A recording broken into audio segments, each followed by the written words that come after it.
Assalamualaikum warahmatullahi wabarakatuh. Perkenalkan, nama saya Aisyah Asmawati dengan NIM 25000295152 dari kelas C.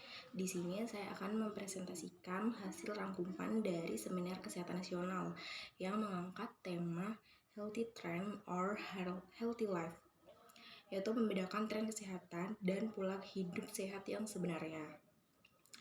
Seminar ini membahas bagaimana masyarakat saat ini sering mengikuti tren kesehatan yang viral di media sosial tanpa mengetahui apakah tren tersebut benar-benar bermanfaat atau justru beresiko bagi kesehatan.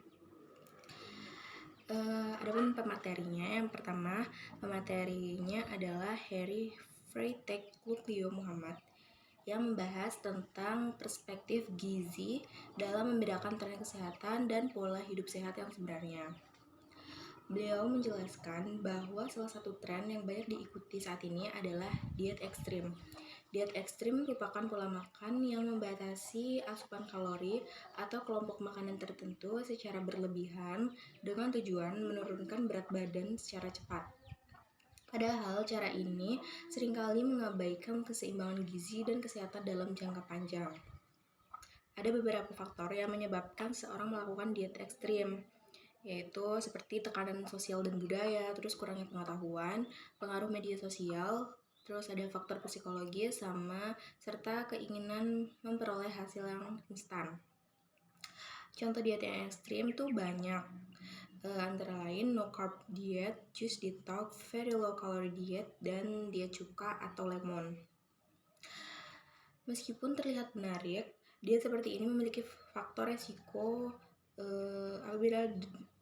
apabila dilakukan tanpa pengawasan tenaga kesehatan. Pemateri juga menjelaskan bahwa kekurangan zat gizi dapat menyebabkan berbagai gangguan pada tubuh. Misalnya, kekurangan protein dapat menyebabkan massa otot berkurang dan daya tahan tubuh melemah. Terus kekurangan zat besi dapat menyebabkan anemia. Kekurangan kalsium dan vitamin D meningkatkan resiko osteoporosis. Sedangkan kekurangan serat dapat menyebabkan gangguan pencernaan seperti sembelit. Bahkan kekurangan elektrolit juga dapat mengganggu fungsi jantung dan otot. Selain itu, kekurangan karbohidrat juga memberikan dampak terhadap fungsi otak karena karbohidrat merupakan sumber energi utama.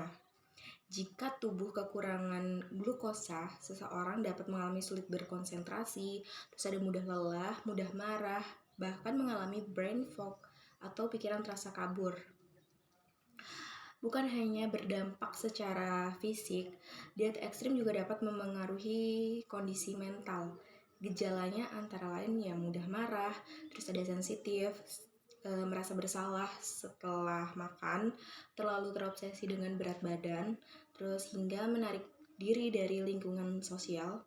Bahkan terdapat tanda-tanda perilaku makan yang tidak sehat, seperti sengaja melewatkan waktu makan, terus menghindari makan bersama orang lain, atau melakukan puasa dan olahraga berlebihan setelah makan dalam jumlah banyak.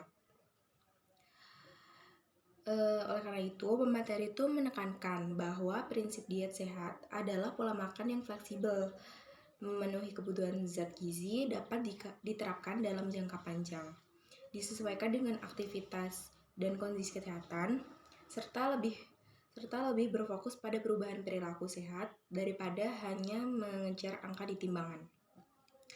Selanjutnya, pemateri yang kedua yaitu Dr. Heni Trisnowati, membahas pentingnya literasi kesehatan di era digital.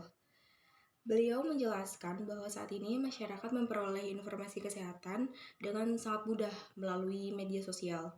Namun, algoritma media sosial itu membuat setiap orang menerima informasi yang sesuai dengan minatnya, sehingga sering terjadi information overload atau banjir informasi.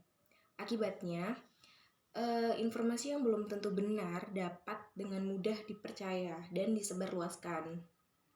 Karena itu, masyarakat harus memiliki kemampuan untuk menyaring dan memverifikasi informasi kesehatan sebelum mempercayainya. Informasi kesehatan yang baik harus didasarkan pada bukti ilmiah, bukan hanya yang sedang viral atau dipromosikan oleh influencer.